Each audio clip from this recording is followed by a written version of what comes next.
जय सिया राम भाइयों। 22 जनवरी 2024 को वो ऐतिहासिक दिन है जब श्री राम जन्मभूमि पर बनी भव्य श्री राम मंदिर प्राण प्रतिष्ठा का समारोह आयोजन होने को है, जहां पर कभी श्री राम का भव्य मंदिर पहले से ही था, लेकिन मुगल शासक बाबर ने श्री राम मंदिर को ध्वस्त कर वहां बाबरी मस्जिद का निर्माण करा दिया और तब से सभी सनातनी भाई यहां श्री राम मंदिर के पुनः निर्माण के लिए संघर्षरत रहे।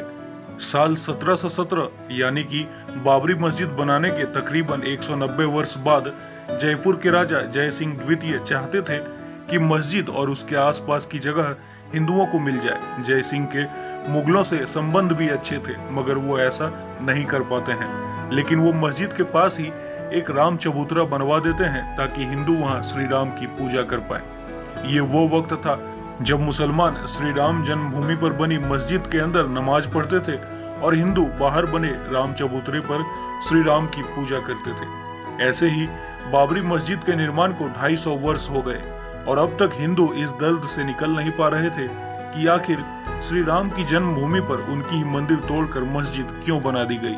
1813 ईस्वी में पहली बार हिंदू संगठनों ने दावा किया कि 1528 में बाबर ने राम मंदिर तोड़कर वहां पर मस्जिद का निर्माण करवाया था।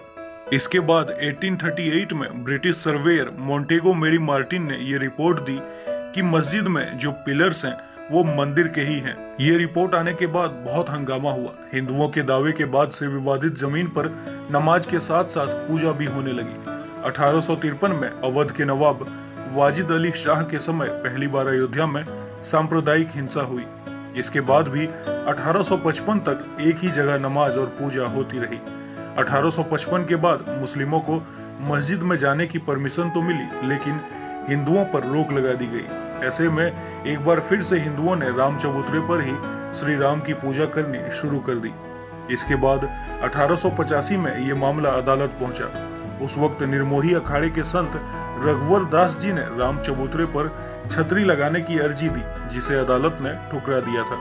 इसके बाद 1934 में फिर सांप्रदायिक दंगे हुए और इस दौरान बाबरी मस्जिद की एक दीवार टूट जाती है, जिसे बाद में फिर बनवा दिया जाता है, मगर वहां नमाज बंद हो जाती है और हिंदू इतने वर्षों बाद भी वहां श्री राम मंदिर निर्माण के लिए पूरे जोर से संघर्ष में लगे होते हैं। फिर 1947 में देश आजाद हुआ, लेकिन आजादी के बाद भी भारत में जो सरकार बनी वह बिल्कुल ऐसी मूड में नहीं लग रही थी कि वहां बाबरी मस्जिद हटाकर श्री राम मंदिर का निर्माण हो। लेकिन 1949 में कुछ ऐसा हुआ जिससे माहौल ही बदल गया। 23 दिसंबर 1949 को मस्जिद ढांचे के अंदर से घंटियों की जोर जोर की आवाज आने लगी। पता लगता है कि वहां श्री राम जी की पूजा हो रही है।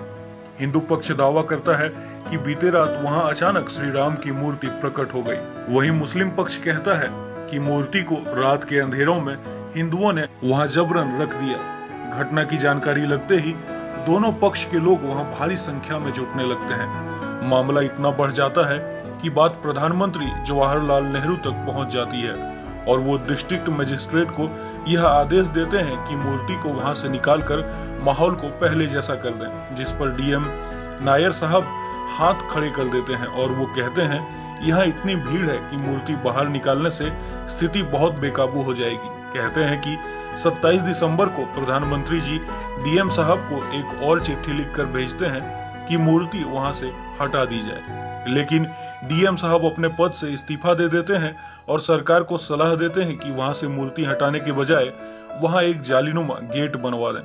नेहरू जी को यह सुझाव पसंद आता है और वो ऐसा करने का आदेश देते हैं। साथ ही डीएम साहब का इस्तीफा भी स्वीकार नहीं करते हैं। इसके बाद 1950 में हिंदू महासभा के वकील गोपाल सिंह विशारद ने फैजाबाद कोर्ट में अर्जी दाखिल कर श्री राम की मूर्ति की पूजा का अधिकार मांगा। इसके बाद 35 वर्षों तक हिंदू और मुस्लिम दोनों ही पक्ष कोर्ट में उस जगह को अपने अधिकार में करने को अर्जी देते रहे और दलीलें पेश करते रहे, मगर कुछ भी हासिल ना हो सका। फिर 1980 में बीजेपी के सामने आने के बाद चीजें बदलने लगती हैं। ये वो वक्त था जब संघ विश्व हिंदू परिषद बीजेपी सब अपने अपने तरीके से राम मंदिर आंदोलन को तेज करने में लग जाते हैं। 1984 में दिल्ली के विज्ञान भवन में एक कार्यक्रम में ये लोग राम मंदिर के लिए सीतामढ़ी से लेकर अयोध्या तक रथ यात्रा निकालने का कार्यक्रम तैयार करते हैं। मगर 1984 में इंदिरा गांधी जी की हत्या के बाद वो इसे टाल देते हैं। फिर साल 1986 में राजीव गांधी जी बाबरी मस्जिद का ताला खुलवा देते हैं और हिंदुओं को पूजा करने का अधिकार दिलवा देते हैं। इसके बाद के सालों में लाल कृष्ण आडवाणी जी सोमनाथ से अयोध्या के लिए 10,000 किलोमीटर की रथ यात्रा निकालते हैं। रथ यात्रा के दौरान बिहार के समस्तीपुर में आडवाणी जी को गिरफ्तार कर लिया जाता है। फिर जिस दिन अयोध्या में रथ यात्रा का समापन होना था, उस दिन लाखों की संख्या में कार सेवक अयोध्या पहुंचकर विवादित ढांचे पर झंडा लहरा देते हैं। भीड़ को काबू करने की कोशिश में उस वक्त की मुलायम सरकार कार सेवकों पर गोलियां चलवा देती है, जिसमें कई कार सेवक शहीद हो जाते हैं। फिर आया वो दिन जिसे हिंदू शौर्य दिवस और मुस्लिम पक्ष काला दिवस के रूप में मनाते हैं। तारीख थी 6 दिसंबर 1992। 2 लाख से भी अधिक कार सेवक अयोध्या पहुंच गए थे। उस वक्त यूपी के मुख्यमंत्री थे कल्याण सिंह और देश के प्रधानमंत्री थे पीवी नरसिम्हा राव। कल्याण सिंह ने पुलिस को साफ आदेश दिया था कि वो भीड़ पर गोलियां ना चलाए, जैसा कि मुलायम सरकार में हुआ था। फिर वही हुआ जो होना था।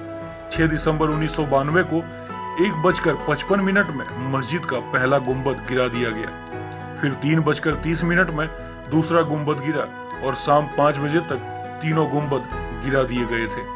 उसके महज 1.5 घंटे बाद ही उत्तर प्रदेश में राष्ट्रपति शासन लगा दिया गया। कल्याण सिंह जी ने अपने पद से इस्तीफा दे दिया। इसके बाद दंगे में 1000 से ज्यादा लोगों ने अपनी जान गंवा दी। इसके 7 साल बाद तक अदालत में इस मामले को लेकर शांति छाई रही, लेकिन बीजेपी के दोबारा केंद्र में आने पर तमाम हिंदू संगठन श्री राम मंदिर के आंदोलन में अति सक्रिय हो गए। ये मामला ASI यानी कि आर्कियोलॉजिकल सर्वे ऑफ इंडिया को सौंपा गया ताकि पता लगाया जा सके कि वास्तव में पहले से वहां पर क्या था। ASI ने अपने रिपोर्ट में ये साफ साफ कह दिया कि विवादित ढांचे के नीचे मिले अवशेषों से ये स्पष्ट पता चलता है कि वहां पहले हिंदू मंदिर थे। ASI की ये रिपोर्ट ऐसा पहला साइंटिफिक फैक्ट था जिसके बाद से ये साबित होता है कि वहां पहले हिंदू मंदिर ही था।